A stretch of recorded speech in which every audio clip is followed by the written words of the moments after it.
నమస్తే మిత్రులారా, నేను మీ శ్రీనివాస్ చౌహాన్ అడ్వకేట్. మిత్రులారా, ఒక కేసులోని విషయం ఏంటి అంటే, ఒక వ్యక్తి ఒక స్థిరాస్తిని కొనుగోలు చేయాలనుకున్నాడు.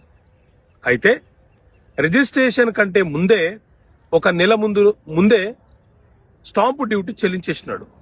నెల రోజుల తర్వాత రిజిస్ట్రేషన్ ప్రాసెస్ ముగించినాడు.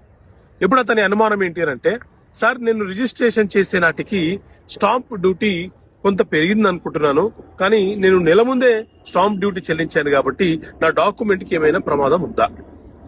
సో మిత్రులారా, మన దేశంలో ద ఇండియన్ స్టాంప్ యాక్ట్ 1899 అనే చట్టం అమలు ఉన్నది.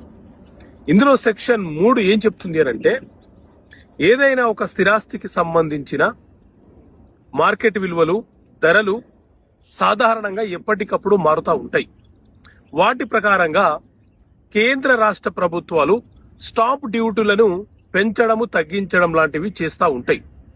కాబట్టి మీరు ఏ రోజైతే ప్రాపర్టీ రిజిస్ట్రేషన్ చేసుకోవాలనుకుంటున్నారో ఆ రోజు స్టాంప్ డ్యూటీ ఎంత శాతం చెల్లించాలో అంత శాతం చెల్లించి ఉంటే ఆ డాక్యుమెంట్ కి చట్టబద్ధత, విలువ సంక్రమిస్తుంది అని వివరణ ఇవ్వబడుతుంది.